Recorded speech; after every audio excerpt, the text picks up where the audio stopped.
I stared at my reflection in the pristine kitchen window, my hands trembling slightly as I gripped the edge of the marble counter. The words my mother-in-law Margaret had spat at me during last night's family dinner still rang in my ears. "You don't even know how to make a proper salad, dear." The condensation of her contempt in that last word, dear, could have frozen over hell itself. The weekly family dinners at the Thompson household had always been a battlefield, but yesterday's ambush had pushed me to my breaking point. For 3 years, I'd endured Margaret's subtle jabs and not-so-subtle criticisms about my cooking, my housekeeping, my career choices, everything that made me who I was. But this time she'd gone too far, humiliating me in front of the entire family.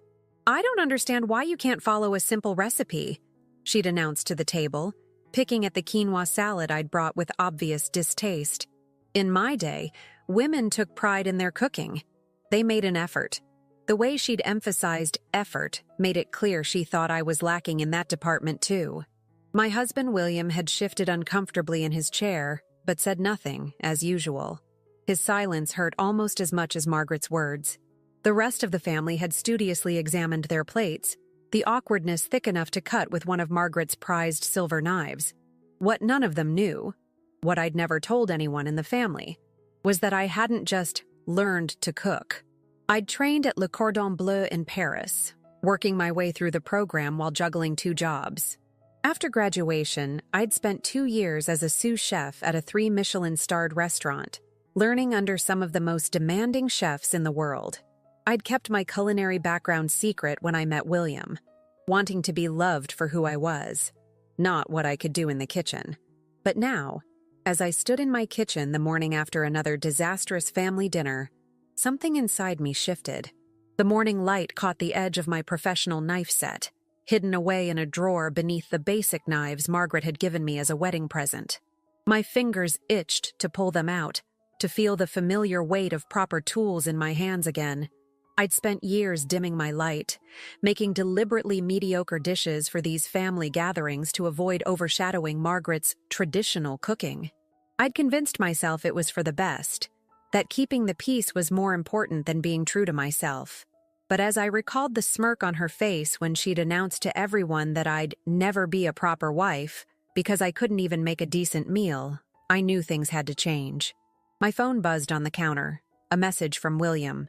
"Mom wants to host a special dinner next weekend. The whole extended family will be there. She wants you to bring a side dish again."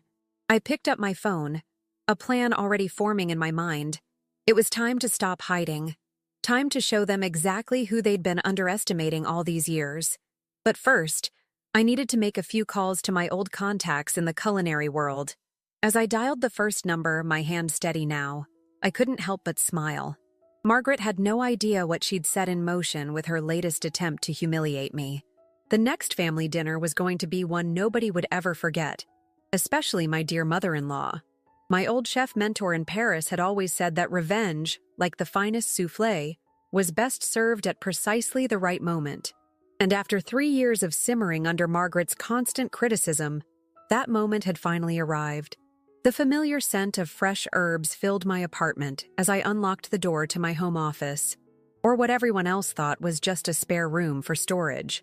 Behind the carefully arranged boxes and old furniture visible from the doorway lay my secret sanctuary, a small but meticulously organized collection of my most treasured culinary accomplishments and memories. I pulled out a worn leather portfolio from behind a stack of wedding presents we'd never opened. Inside were the photographs, certificates, and reviews I'd kept hidden for so long. My fingers traced over a yellowed newspaper clipping from Le Figaro, featuring a review of Restaurant L'Étoile where I'd worked as sous chef. The critic had specifically mentioned the innovative young American sous chef, whose sauces demonstrate a masterful understanding of classical French techniques while bringing a fresh perspective to traditional dishes. The memory of those days in Paris flooded back. The brutal 18-hour shifts, the burns and cuts, the perfectly executed dishes, and most importantly, the respect I'd earned through sheer determination and skill. I'd worked my way up from washing dishes to become the youngest sous chef in the restaurant's history. Chef Bernard, my mentor, had seen something in me that I sometimes forgot was there. My phone buzzed again. Another text from William. Mom's asking what you're planning to bring to the dinner. She hopes it won't be another experiment. I felt a familiar knot form in my stomach, but this time it was different. Instead of shame, I felt anger, not just at Margaret, but at myself for allowing her to make me feel small all these years. I thought back to the day I'd decided to hide my culinary background from William and his family. We'd met at a friend's barbecue where I'd deliberately brought store-bought potato salad. After years of working in high-pressure kitchens where every dish had to be perfect, where one mistake could cost you your job, I'd wanted a relationship that had nothing to do with food. When William mentioned his mother was an amazing cook who hosted elaborate family dinners, I'd made a split-second decision to keep my background to myself. I'm not much of a cook, I'd told him on our third date, watching his face carefully. I hope that's not a deal-breaker. His relief had been obvious. No competition for his mother's culinary throne. No complicated chef girlfriend with impossible standards. But now, sitting among the evidence of my true passion and expertise, I realized what a mistake that had been. I'd sacrificed a fundamental part of myself to avoid conflict, and all it had gotten me was 3 years of subtle degradation and mounting resentment. I pulled out my old recipe journal, its pages stained with butter and marked with hastily scribbled notes from my time in Paris. Chef Bernard's voice echoed in my memory. Cuisine n'est pas seulement de la nourriture, c'est une déclaration. Cooking isn't just food, it's a statement. Well, it was time to make my statement. I opened my laptop and began compiling a list of ingredients I'd need. This wasn't going to be just another side dish. This would be a carefully orchestrated symphony of flavors, techniques, and timing. But first, I needed to make one important call. I dialed a number I hadn't used in years, my heart pounding as I waited. After 3 rings, a familiar French accent answered, "Hello? Chef Bernard? C'est Amelia. I need your advice about something important." His warm chuckle came through the line. "Ma petite Lionne. Finally. I was wondering when you would remember who you are." As I explained the situation, leaving out none of the embarrassing details about how I'd been hiding my skills, I could practically see him shaking his head. When I finished, there was a long pause. "You know what I am going to say, non?" His voice was gentle, but firm. A true chef doesn't hide their light under a bushel. It is not about pride or showing off. It is about respect. Respect for the craft, for the ingredients, and most importantly, for yourself. "I know," I whispered, tears pricking at my eyes. "I've been disrespecting everything you taught me." "Non, ma chérie. You have been learning a different kind of lesson. But now it is time to return to your true self. And for that," he paused, and I could hear him shuffling through papers. "I have just the recipe. Something that will be impossible to dismiss as beginner's luck, but also impossible to replicate without years of training. Are you ready?" I grabbed my old notebook, flipping to a clean page. "Yes, chef." As he began to detail the recipe, one of the most challenging dishes I'd mastered under his tutelage, I felt a familiar fire igniting inside me. This wasn't just about proving something to Margaret anymore. This was about reclaiming who I was, who I'd worked so hard to become. By the time I hung up the phone, my notebook was filled with detailed notes, and my mind was racing with preparations I'd need to make. I had 1 week to practice and perfect every element. 1 week to prepare for a dinner that would change everything. I reached for my keys. I needed to visit some specialty suppliers I hadn't been to in years. As I headed for the door, my phone buzzed one more time. A text from Margaret. "Dear, perhaps you should just bring a green salad this time. Even you can't ruin that too badly." I smiled as I typed my reply. "Don't worry, Margaret. I promise what I bring will be unforgettable." The specialty food market's door chimed as I walked in, and the familiar scent of fresh truffles and aged cheese enveloped me. Marco, the owner, was arranging a display of imported olive oils. He looked up, did a double take, and broke into a wide grin. "Amelia? Is that really you? It's been, 3 years?" "Too long," I admitted, feeling a mix of guilt and nostalgia. This place had once been my second home, where I'd source ingredients for my private catering events after leaving Paris. Marco had always set aside the best products for me, knowing I'd appreciate them. "I need everything on this list," I said, handing him a carefully prepared document. and I'm going to need your absolute best." His eyebrows rose as he scanned the items. "This is quite a shopping list. Planning something special?" "You could say that." I couldn't help but smile. "A family dinner." Marco whistled low as he read through the ingredients. "With these components, this isn't just dinner. This is warfare. Sometimes they're the same thing," I muttered, thinking of Margaret's smug face. As Marco gathered my supplies, my phone buzzed. "William." I hesitated before answering. "Hey, where are you? I came home for lunch and you weren't there." The concern in his voice made me pause. William was a good man, kind, loving, supportive in most ways, except when it came to standing up to his mother. "Just running some errands," I said, watching Marco carefully wrap fresh morels in paper. "For the family dinner." There was a long pause. "Look, about that. Mom called. She thinks maybe it would be better if you didn't bring anything this time. She's worried about me embarrassing the family again." The words came out sharper than I intended. "That's not what she said, but it's what she meant." I took a deep breath, steadying myself. "William, we need to talk, not over the phone. Can you come home early today?" Another pause. "Is everything okay?" "It will be, just, please?" After he agreed, I hung up and turned back to Marco, who was pretending not to have heard my conversation. He'd finished gathering everything on my list, adding a few extra items I hadn't asked for but would need. "On the house," he said when I tried to object to the additions. "Consider it a welcome back gift. Just promise me one thing." "What's that?" "Whatever you're planning. Make it memorable." Back home, I transformed our kitchen into the professional workspace I'd been craving for years. My real knives came out of hiding, along with the other tools I'd kept stored away. I set up my mise en place with practiced precision, falling easily into the rhythms I'd learned in Paris. The dish Chef Bernard had suggested was a contemporary take on a classical French recipe, something that required multiple complex techniques and perfect timing. I'd need several practice runs to get it exactly right. I was so absorbed in my prep work that I didn't hear William come in. The sound of his briefcase hitting the floor made me jump. He stood in the kitchen doorway, staring at the transformed space. His eyes moved from the professional knife roll to the expensive ingredients to my stance, the confident professional pose I'd unconsciously adopted. "What's all this?" I wiped my hands on my apron, not the cute floral one Margaret had given me, but my old professional one from L'Etoile. "This is who I really am, William. Who I've always been." I gestured to the kitchen island where I'd laid out my certificates, reviews, and photographs.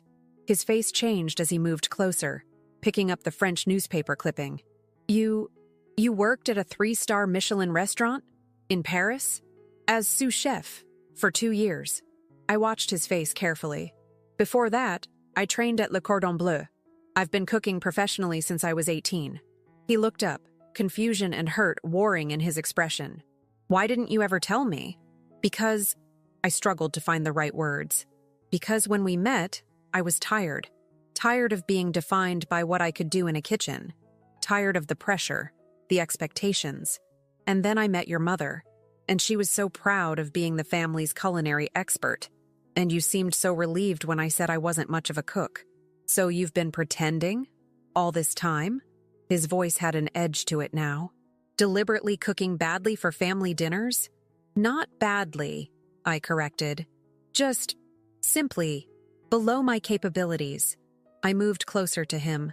"William, your mother has been belittling me for 3 years, making me feel worthless because she thinks I can't cook. And you've never once defended me." He flinched at that. "I didn't want to make things worse. Worse than watching your wife be humiliated at every family gathering?" The silence stretched between us, filled with the unsaid things we'd both been avoiding for years. Finally, William picked up one of the photographs, me in my chef's whites, standing proudly in the kitchen of L'Etoile. "You look different here. Confident, happy." I was. I touched the edge of the photo. I am when I'm being true to myself. "And now? What are you planning?" I gestured to my prep station. "I'm going to cook, really cook, for the family dinner. No more hiding, no more pretending to be less than I am. Mom will... I don't care what your mother will do or say. I interrupted, then softened my tone. But I care what you'll do. Will you stand with me this time? He was quiet for a long moment, looking at the evidence of my past life spread across the counter. Then he picked up one of the morels I'd been cleaning. Will you teach me? He asked quietly. What you're making, I mean. I'd like to help, to understand this part of you. I felt tears prick at my eyes as I smiled. Of course. I handed him an apron. First lesson, proper knife technique. As I began to show him how to hold a chef's knife correctly, I felt a weight lifting from my shoulders. Whatever happened at the family dinner, at least my husband finally knew the real me. But there was still so much work to be done. The next few days would require all my skill and concentration to prepare not just the dish, but myself for what was to come. As I watched William awkwardly attempt to julienne a carrot, I knew this was just the beginning. 3 days before the family dinner, I was in my element. The kitchen had become my sanctuary once again, filled with the sounds and smells of serious cooking. I'd gone through 4 practice runs of the dish Chef Bernard had suggested, each one bringing me closer to the perfection I demanded of myself. William had been watching me work whenever he could, fascinated by this side of me he'd never known existed. You're different here, he said, perched on a stool at the counter. You move differently, more sure of yourself. I was in the middle of preparing a complex sauce reduction, my movements precise and measured. This is who I've always been, I replied, not taking my eyes off the sauce.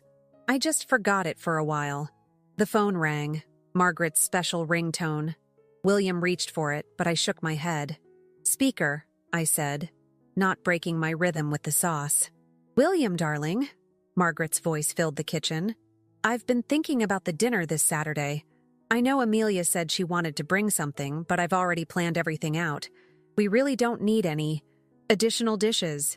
I watched William's face redden. For the first time, I could see him hearing what I'd been hearing for years. The condescension, the subtle digs, the careful way she always managed to make me feel unwelcome. Actually, Mom, he said, his voice stronger than I'd ever heard it when speaking to her. Amelia's been working on something special. You're going to want to try it. Oh, honey, Margaret's laugh tinkled through the speaker like breaking glass. We all know Amelia's limitations in the kitchen. I'm just trying to avoid another disaster like last time. Remember the quinoa incident? The sauce began to thicken perfectly, and I smiled as I adjusted the heat. The quinoa incident had been deliberately undercooked, a small act of passive resistance that I now realized had only hurt myself. Mom, William started, but I caught his eye and shook my head. Let her think she'd won. Saturday would be sweeter that way. After we hung up, William came around the counter and wrapped his arms around my waist, watching as I finished the sauce. I'm sorry, he whispered. I never really heard it before. How she speaks to you. About you. I know. I leaned back against him briefly before returning to my work.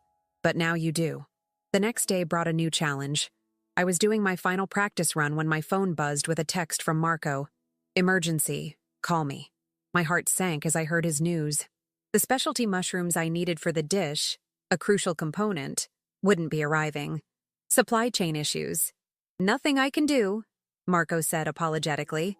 They're stuck in customs in Lyon. I felt panic rising. The dish wouldn't be the same without those specific mushrooms.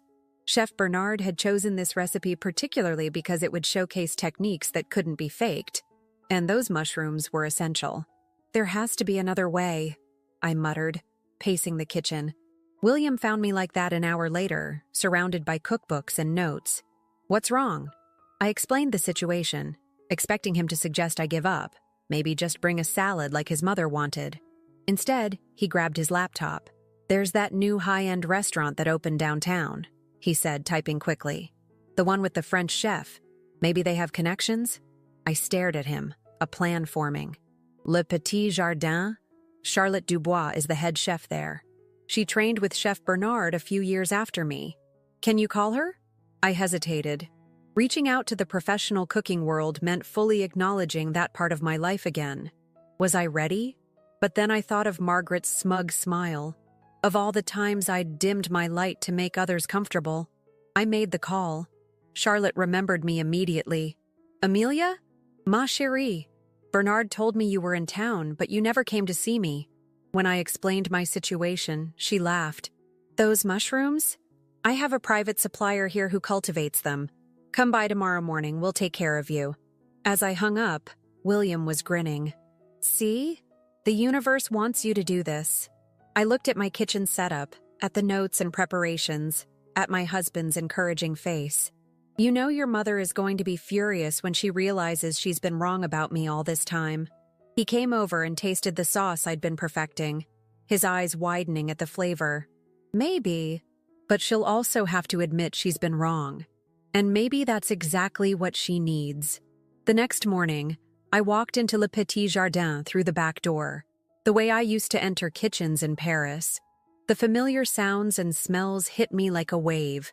The sizzle of pans, the shouts of "Oui, chef," the orchestrated chaos of a professional kitchen during morning prep. Charlotte hugged me warmly, then stepped back to look at me. You've been away too long, chérie. A chef who doesn't cook. She shook her head. It's like a bird who doesn't fly. She handed me a package of the precious mushrooms, refusing payment. Consider it a welcome back gift. And Amelia? She caught my arm as I turned to leave. Show them who you really are. No holding back. Back home, I began my final practice run. Each element had to be perfect. The timing, the temperature, the presentation. As I worked, I felt more like myself than I had in years. William came home early again, watching me plate the dish with the precision of a surgeon. It's beautiful, he said softly, like watching art being made. I stepped back, studying the plate critically. Saturday will be different. Higher stakes. More pressure. He came to stand beside me, taking in the elegant composition, the perfect balance of colors and textures. You're ready, he said simply. I nodded slowly. I was ready, not just to cook, but to reclaim who I was. The only question was Margaret ready for what was coming? As if on cue, my phone buzzed with another text from her. Dear, I've decided to make my special coq au vin for Saturday. No need for you to trouble yourself with cooking anything. I showed the message to William, who read it and shook his head. She has no idea what's coming, does she? No, I smiled, already planning my final preparations. She really doesn't. The morning of the dinner arrived with a crack of thunder that rattled the windows. I'd been up since dawn, methodically going through my prep list. The kitchen counter was lined with ingredients, each measured and arranged with professional precision. My old kitchen timer, the one I'd used in Paris, ticked steadily in the background.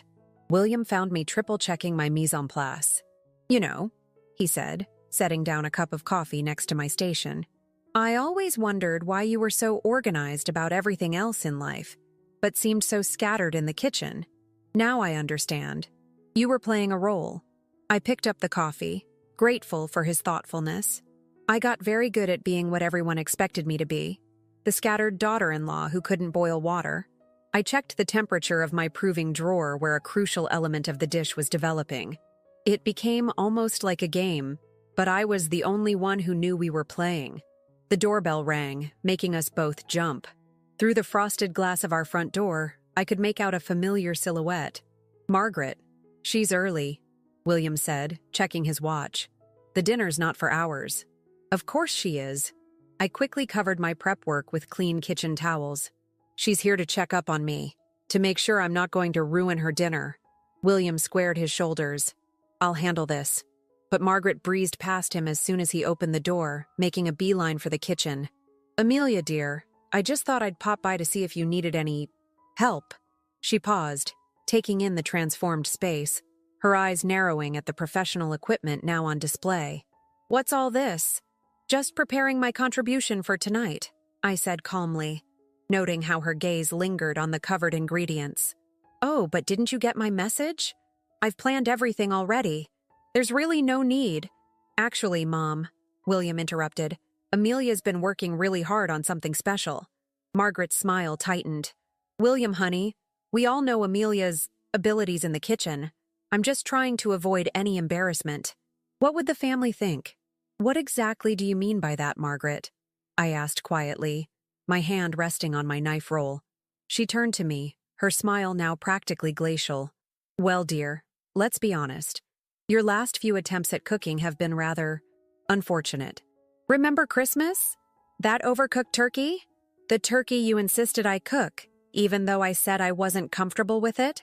The turkey I deliberately overcooked because she'd spent the entire morning hovering over my shoulder, criticizing every move I made. I was trying to teach you, dear.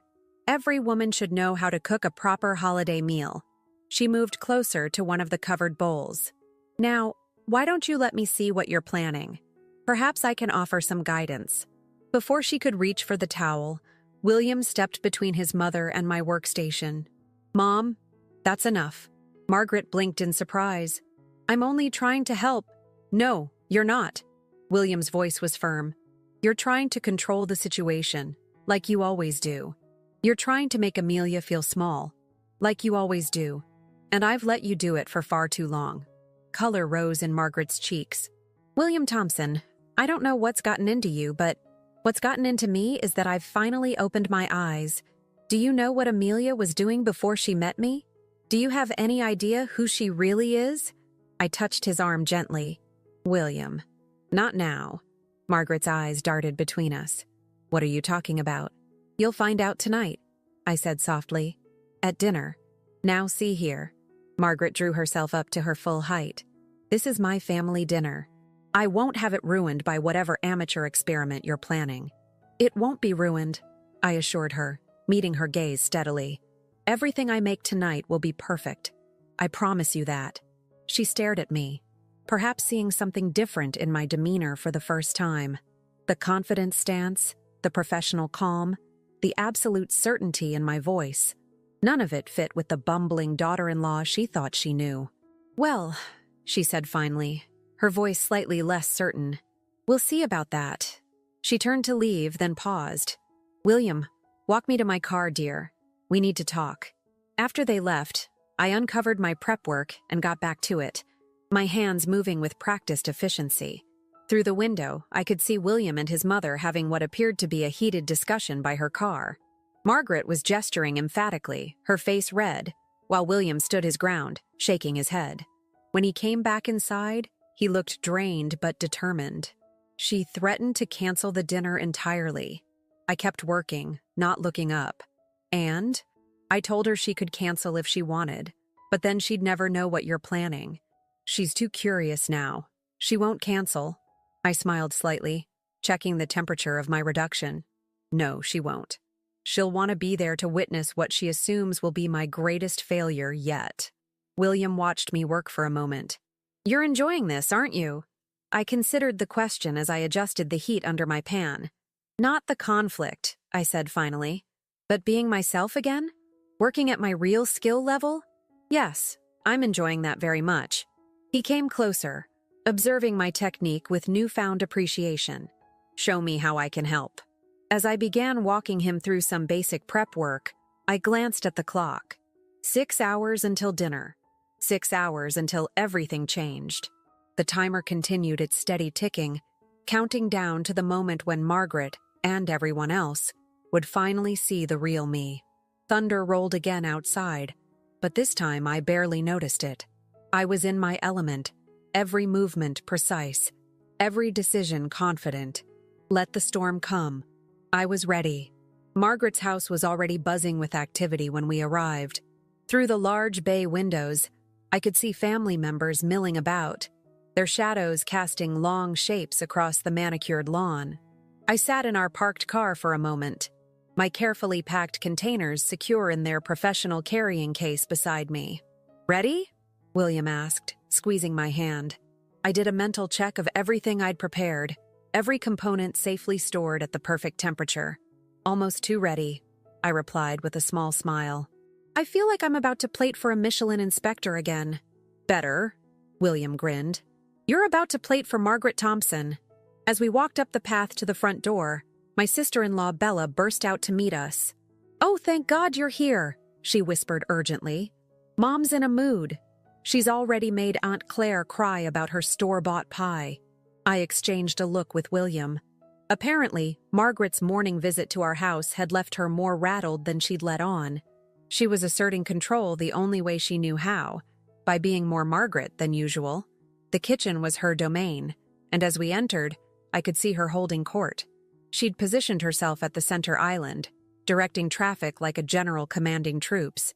No, the serving dishes need to be arranged by height. Jessica, dear, that centerpiece is blocking conversation paths.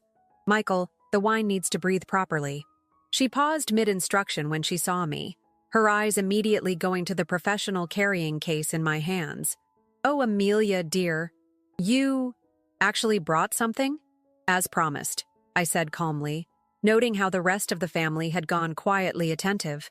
They were all too familiar with the tension between us, though they'd always been too polite to mention it. Well, Margaret's smile was tight. I suppose we can find some space for it on the side table with the other additional dishes. Actually, William spoke up, Amelia's dish needs to be plated fresh. We'll need some space in the kitchen. Margaret's smile froze completely. The kitchen during family dinner was her exclusive territory. Everyone knew that. I don't think that will be possible. I have everything planned very precisely. I set my case down and began unpacking with practiced efficiency. The familiar motions centered me, checking temperatures, ensuring nothing had shifted during transport. I only need a small corner for about 15 minutes before serving, I said, my voice professional and courteous. Everything else is fully prepped. Prepped? Margaret's eyebrow arched. My, aren't we using fancy terminology? I didn't respond, continuing my methodical unpacking. From the corner of my eye, I could see various family members trying to peek at what I was doing, their curiosity piqued by the unusual tension in the air. Mom, William said quietly but firmly, Amelia gets space in the kitchen. This isn't a discussion. A loaded silence fell. In 3 years of family dinners, this was the first time William had directly challenged his mother's kitchen authority. Margaret's face flushed, but before she could respond, my father-in-law Richard spoke up from the doorway. Excellent idea. I've always said this kitchen is too big for just one cook. He smiled warmly at me. What are you making, Amelia? It smells wonderful already. I returned his smile, grateful for the intervention. Richard had always been kind to me, though he generally stayed out of kitchen politics. It's a surprise, I said, catching the flash of annoyance on Margaret's face at my evasion. A surprise? Cousin Jessica piped up. How exciting. Mom, didn't you say Amelia was bringing something special tonight? Margaret's laugh was brittle. Did I? I don't recall. You did. Bella jumped in, a mischievous glint in her eye. You called me this morning quite worked up about it, actually. I continued my preparations, allowing the family dynamics to swirl around me while I focused on my work. I could feel Margaret watching my every move, trying to figure out what I was doing. The professional-grade equipment I was unpacking, the precise way I was checking temperatures and adjusting settings, none of it fit with the clumsy daughter-in-law she thought she knew. Amelia, she said suddenly, those herbs you're using, they look different from the ones in my garden. They're from a specialty supplier, I replied, not looking up from my work. The regular variety wouldn't have the right flavor profile for this dish. Flavor profile? She latched onto the term. My, you have been doing your research, haven't you? I smiled slightly, remembering long nights in Paris perfecting this very technique. You could say that. The doorbell rang, announcing more guests. Margaret hesitated, torn between her hosting duties and her desire to supervise whatever I was doing. We'll be eating in 30 minutes, she announced firmly. I hope whatever you're planning will be ready by then. It will be perfect in exactly 27 minutes, I replied with professional certainty, which is precisely when the coq au vin needs to rest for optimal serving temperature. She stared at me, clearly thrown by my confident assessment of her signature dish's timing. Without another word, she turned and left to greet the new arrivals, though I noticed she stationed Bella near the kitchen with instructions to keep an eye on things. William, who had been quietly helping me set up, leaned in close.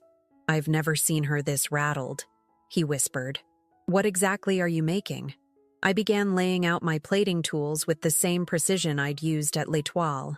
Something that can't be faked, I said softly. Something that requires years of classical French training to execute properly. Bella drifted closer. curiosity overtaking her assigned surveillance duty. Is that what I think it is?" she asked, peering at one of my containers. I nodded and her eyes widened. "But Mom's going to—" "I know," I said calmly, checking my timer. 22 minutes to go. Through the kitchen door, I could hear Margaret's voice rising and falling as she greeted guests, her practiced hostess laugh carrying over the growing buzz of conversation. Soon, she would have to return to the kitchen to finish her preparations. Soon, everything would change.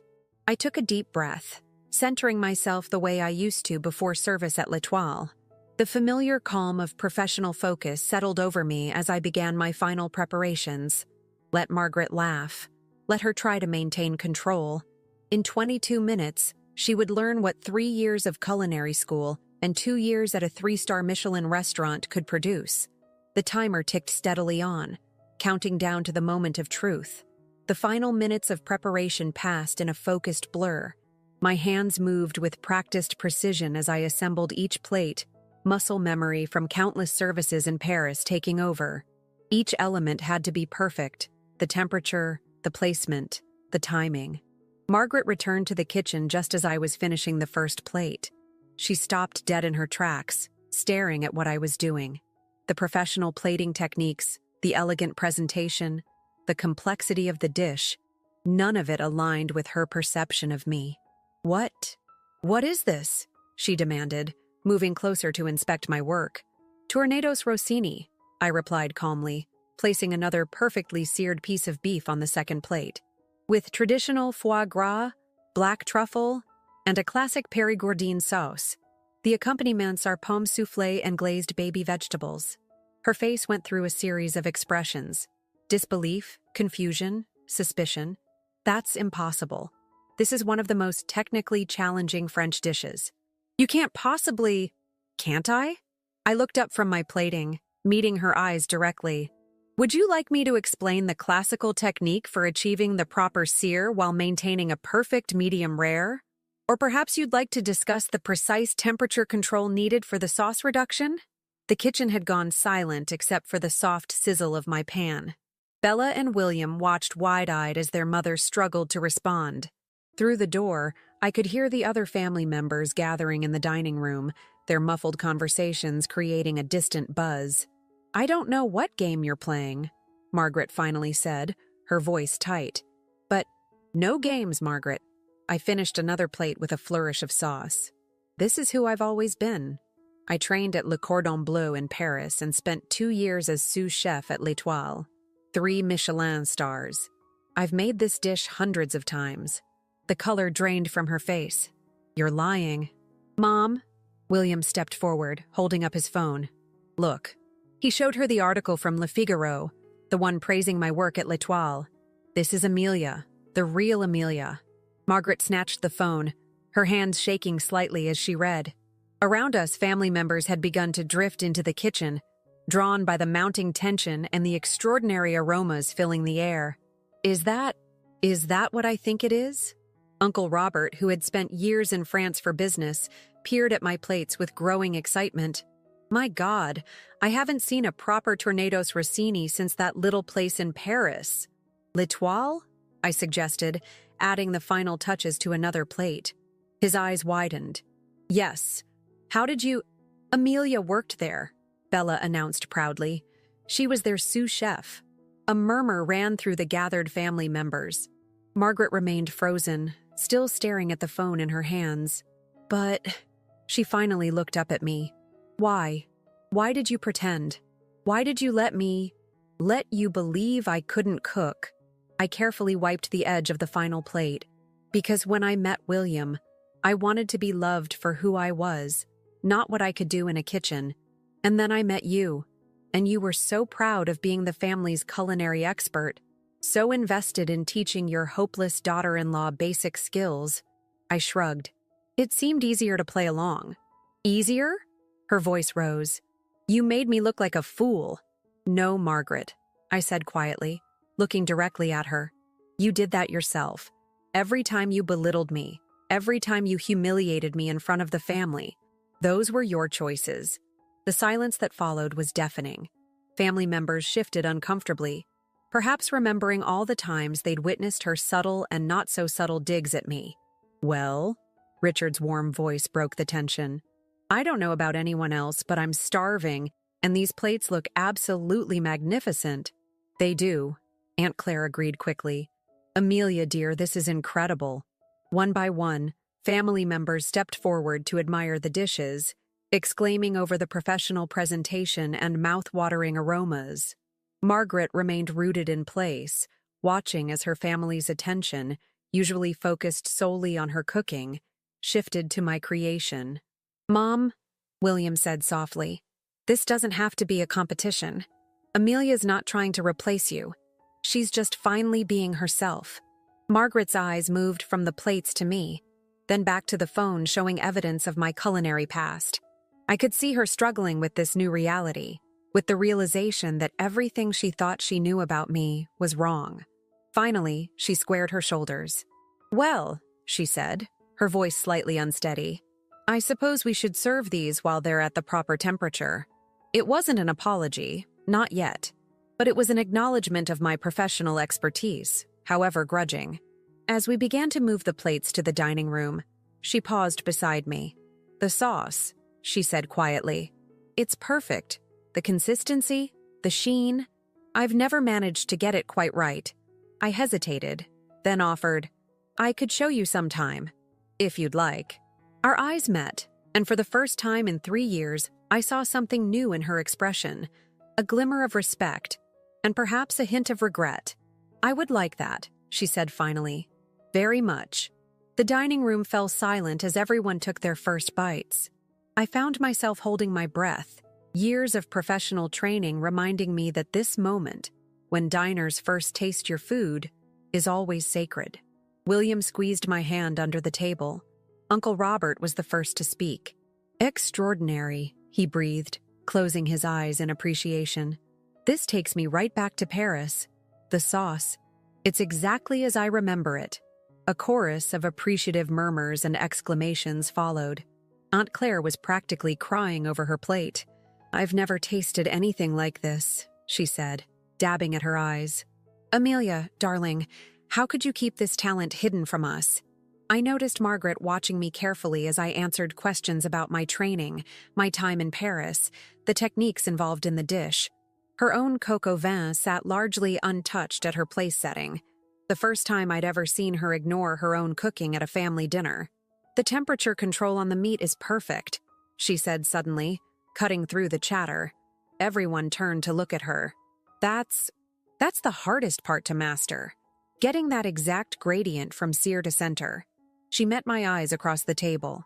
"How many times did you practice this dish before tonight?" "This week? 4 complete run-throughs," I replied honestly. "But I've made it hundreds of times before. It was one of our signature dishes at L'Étoile." She nodded slowly. "I tried to make this once, you know. Years ago.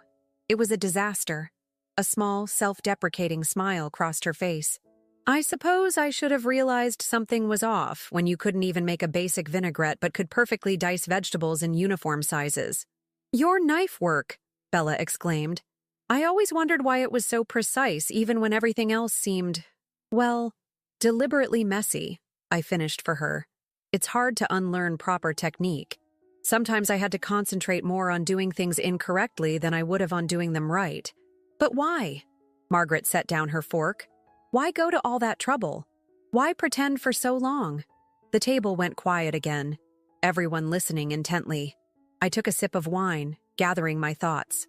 "When I met William, I was burned out," I began. "Professional kitchens are intense, demanding places. I loved the work, but I was tired of being defined by it. When people found out I was a chef, it became all they saw." I looked at William, who smiled encouragingly. With William, I could just be Amelia. Not Chef Amelia, not the cook, just me. "And then you met me," Margaret said softly, "and I immediately tried to teach you how to boil water. You were so proud of your role in the family," I acknowledged. "The way everyone looked forward to your cooking, how you nurtured them through food. I didn't want to threaten that. So you dimmed your light," Aunt Claire said, understanding dawning on her face. To protect everyone else's feelings. To protect myself too, I admitted. It was easier than dealing with the competition, the comparisons, the politics of it all. But it wasn't sustainable, William finished for me. You couldn't keep hiding who you really are. Margaret was quiet for a long moment, pushing food around her plate. Finally, she looked up at me. I was horrible to you, she said bluntly. All those times I criticized and belittled you. You could have put me in my place at any moment. Shown everyone what you could really do. Why didn't you? Because it was never about proving anything, I replied. I didn't want to humble you or show you up. I just wanted to be accepted as part of the family. Tears welled in Margaret's eyes, the first time I'd ever seen her cry. And instead, I made you feel like you didn't belong, like you weren't good enough. She dabbed at her eyes with her napkin. The irony is, if I'd known who you really were, I would have been so proud to have you as a daughter-in-law, a classically trained French chef, working at a 3-star restaurant. I would have been bragging about you to everyone I know. You still can, Bella piped up. And now you two can cook together. Imagine the holiday meals. A laugh rippled around the table, breaking the tension. Margaret smiled. A real smile this time, not her usual controlled one. I'd like that, she said, looking at me. If you're willing to teach me some of your techniques, that sauce really is extraordinary. I'd like that too, I replied, feeling a weight lift from my shoulders. Though I have to warn you, I can be quite demanding in the kitchen. Just ask any of my old line cooks. She's not joking, William added. You should have seen her drilling me on proper knife technique this week. I've never been so scared of chopping carrots in my life. More laughter, more stories. As the evening continued, I watched the family dynamic shift and reshape itself around this new reality. Uncle Robert wanted to hear about every restaurant I'd worked at in Paris. Cousin Jessica begged me to teach her how to make proper croissants. Even Margaret's competitive edge seemed to soften as she asked detailed questions about classical French techniques. As dishes were cleared and dessert was served, I caught William watching me with a tender expression. What? I asked quietly. You're glowing, he said. I don't think I've ever seen you so completely yourself. He was right. For the first time in 3 years, I felt fully present, fully authentic. No more hiding, no more pretending to be less than I was. And surprisingly, now that the truth was out, I found myself looking forward to cooking with Margaret, to sharing my knowledge rather than concealing it. Sometimes I realized the best revenge isn't about getting even. It's about becoming whole. 3 months after the revelatory family dinner, I stood in Margaret's kitchen, watching her execute a perfect crème anglaise. Her technique had improved remarkably over our weekly cooking sessions. Her natural talent finally matched with proper training. Look at that ribbon, she said proudly, lifting the spoon to show the sauce's perfect consistency. I never knew the exact temperature made such a difference. That's beautiful work, I agreed, feeling a genuine surge of pride. Teaching Margaret had revealed something unexpected. She was an excellent student, eager to learn and quick to master new techniques. Our initial cooking lessons, tentative and slightly awkward, had evolved into something I looked forward to each week. You know, she said, carefully straining the sauce, I was thinking about what you said last week, about the cooking classes. I nodded, remembering our conversation. Several family members had been asking me to teach them, and the idea of starting small cooking classes had begun to take shape. Well, Margaret continued, the sunroom would make a perfect teaching space. Good light, plenty of room for workstations. And I know quite a few ladies from my garden club who would be interested. I looked at her in surprise. You'd be willing to host the classes here? Partner in them, actually. She met my eyes.